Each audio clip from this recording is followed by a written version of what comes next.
Est-ce mal d'aller vite lors d'une rencontre amoureuse? Bonjour à toi, bienvenue sur cette vidéo et surtout bienvenue sur ma chaîne YouTube.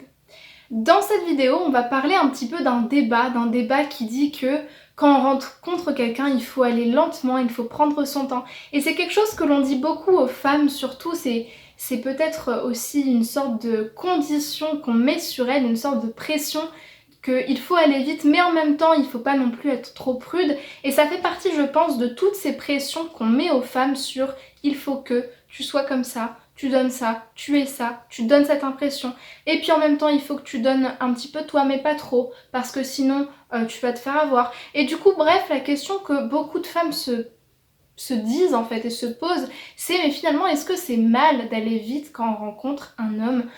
et pour parler un peu plus concrètement, est-ce que c'est mal de tout de suite vite se mettre en couple, tout de suite embrasser l'autre, tout de suite avoir une relation sexuelle, tout de suite en fait vouloir faire des projets, tomber amoureux? On va vraiment aborder toutes ces questions dans cette vidéo et tous les points en fait qui nous permettent de relativiser, de peser le pour et le contre. Mais avant ça, je me présente, je m'appelle Chloé Mercaer et je suis ton experte en amour de soi et en relations amoureuses. Sur cette chaîne, à travers mes conseils, je te permets de t'aimer et de te valoriser et surtout, je t'apprends à devenir une femme ou un homme inspirant, c'est-à-dire cette personne qui inspire le respect, qui respire la confiance en elle et surtout qui aspire à une vie épanouissante et à des relations qui la valorisent. Quand on apprend, quand on a des rencontres, quand on commence à expérimenter, on se rend compte que les relations amoureuses c'est vraiment quelque chose de singulier. Parce que c'est pas juste une rencontre en fait, c'est la rencontre de deux êtres, de deux âmes, de deux façons différentes de fonctionner. C'est quelque chose qui est extrêmement imprévu, inattendu, et je pense qu'il serait immature et pas très sage de toujours vouloir avoir des règles, toujours vouloir conduire une relation contrôlée. Et ça me fait penser à une citation qui dit finalement les femmes, mais ça peut s'apparenter aussi aux hommes, mais peut-être quelque chose un peu plus féminin, les femmes étouffent les relations amoureuses en voulant les rendre éternelles. Et je trouve que cette phrase est très belle parce que elle nous fait comprendre combien une relation doit se vivre, se ressentir et s'expérimenter avant de vouloir être cérébralisée, conscientisée, analysée, et finalement contrôler en fait dans une façon plus large de voir les choses, parce que on a l'impression que c'est en contrôlant qu'on va conditionner, former et construire, ce qui n'est pas forcément faux d'ailleurs, parce que c'est important de savoir assumer, s'affirmer, dire quelles sont nos limites, nos conditions, dire écoute je ne veux pas ça, je veux ça, je veux ce genre de relation et pas celle-là, et du coup d'agir en fonction de nos conditions. Je vais pas m'engager dans une relation si je sais que la personne ne veut pas les mêmes choses que moi, parce que je sais que c'est voué à l'échec. Mais après tout, je pense que c'est bien aussi de savoir se focaliser sur le moment présent et lâcher prise à tel point que, ok, je sais m'affirmer, je sais poser mes limites, maintenant on est dans l'imprévu, on est dans une rencontre amoureuse, je vais rencontrer l'autre, je vais voir ce qu'il a à m'apporter, je vais voir qu'est-ce que la relation va devenir. Et à partir du moment, et ça c'est surtout un message puissant vraiment que j'ai envie de vous donner à toutes celles qui se posent des questions, mais est-ce qu'il faut que je fasse ci, est-ce qu'il faut que je fasse ça, si je fais ça j'en ai envie mais c'est peut-être pas bien.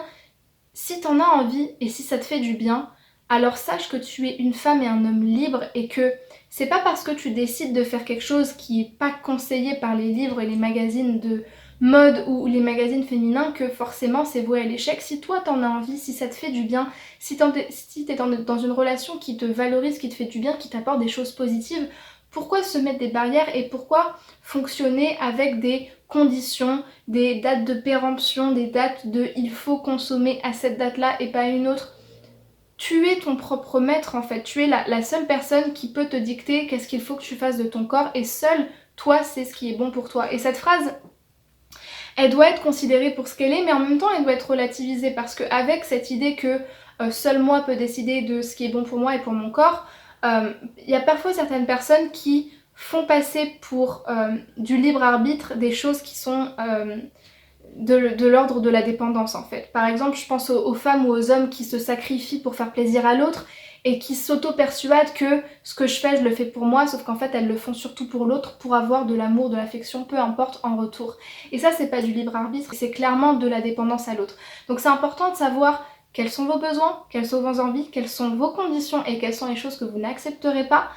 et en même temps se lâcher, enfin savoir lâcher prise et savoir avoir tellement confiance en soi, tellement d'amour propre, de se dire écoute, moi tu dis ça, j'ai lu ça, moi je ressens ça, je vois ça, je suis dans le moment présent en fait, je me fais confiance et qu'est-ce qui peut m'arriver de pire que de suivre mes envies, mes besoins, ce que je veux, ce qui me fait du bien en fait. Si à un moment donné il faut savoir lâcher prise, il faut savoir se dire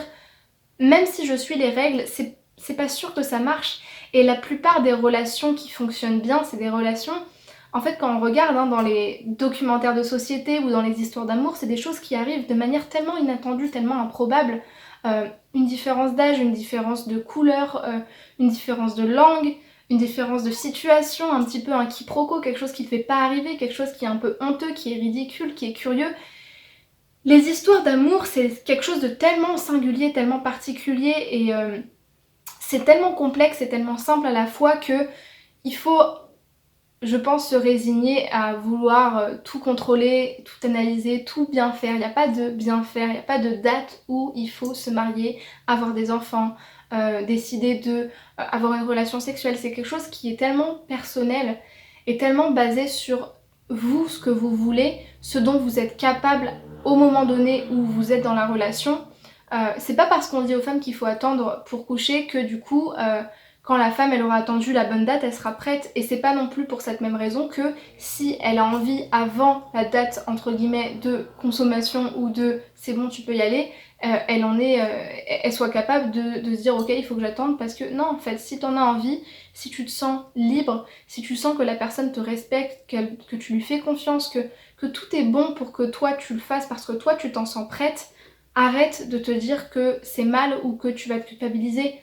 En fait, la seule chose que tu peux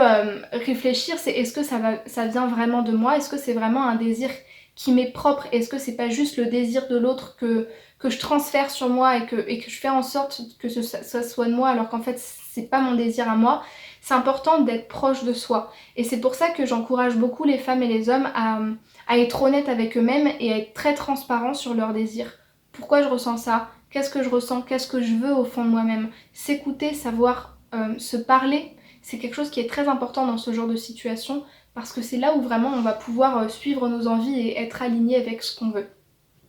Je vais m'arrêter là pour le moment mais c'est un sujet qui me passionne beaucoup alors je vais te mettre toutes les vidéos recommandées de ce côté-ci pour que tu aies plus d'éléments de réponse sur les relations amoureuses. Surtout dis-moi si tu as aimé cette vidéo, dis-moi si ça t'a aidé dans ta problématique, fais-moi part dans les commentaires, je répondrai avec grand plaisir. Mets-moi un pouce bleu pour me dire que tu as aimé mon travail et surtout abonne-toi à la chaîne pour recevoir toutes les prochaines vidéos. Merci d'avoir regardé jusqu'à la fin, à très vite et surtout prends soin de toi.